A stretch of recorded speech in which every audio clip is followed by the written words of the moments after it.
Барлықтарыңызға сәлем. Менің каналымның құрметті көрермендері. Сіздерді бүгін топ-томпақ жұмсақ пирожкилармен жасалу жолын көрсететін боламын.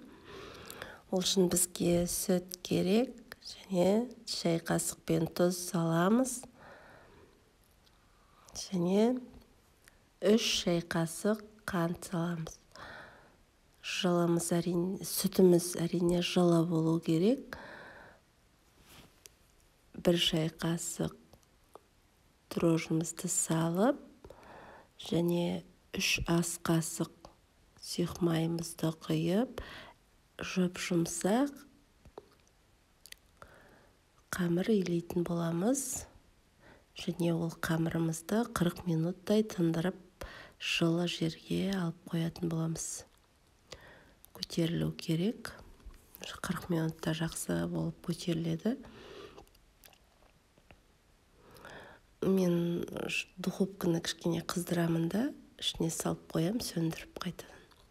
Жылы болып, күшті көтеріліп тұрады. Енді біздерге пирожкидің ішіне жасайтын салатын салмамызды дайындаймыз. Ол үшін картошкамызды 3 средний картошканы қайнатып алдым.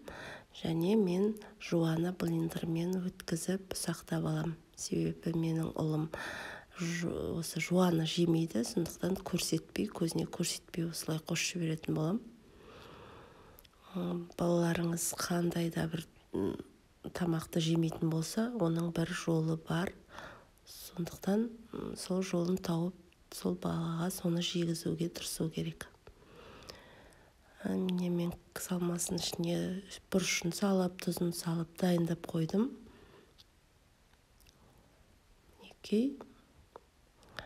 Енді қамырымыз көтерілді. Енді бұл қамырды жайлап қолымызбен жайып, пирожкиларымызды дайындайтын боламыз. Өте дәмді, күшті болып шығады. Жасап көріңіздер, қыздар, өкінбейсіздер. Пирожкидің жуаны блендерден өткізгеннен кейін мен кішкене сұйық майға қыздырып қуырып алдым. Суын кетіріп қуырып алдым. Себебі блендерден өтілген зат суы шығады ғой, сондықтан кішкене майға солай қуырып аламын. Сөйтіп картошканың үстіне салатын боламын. Солай жасадым. Енді осылай томпақ пирожкиларымызды дайындап алып, қызып тұрған майымызға қуырып аламыз. Күшті олып, қып-қызыл қылып, қуырып дайындап аламыз. Менің каналыма тіркеліп, лайк басып, қолдау білдіріп кетіңіздер. Қазақша каналдардың өркендеп өсуіне қолдау білдіріп отырайық. Мінекей, қып-қызыл пирожкиларым дайын болды. Қазір балаларым сабақтан келгесін сүйсініп жейтін болады.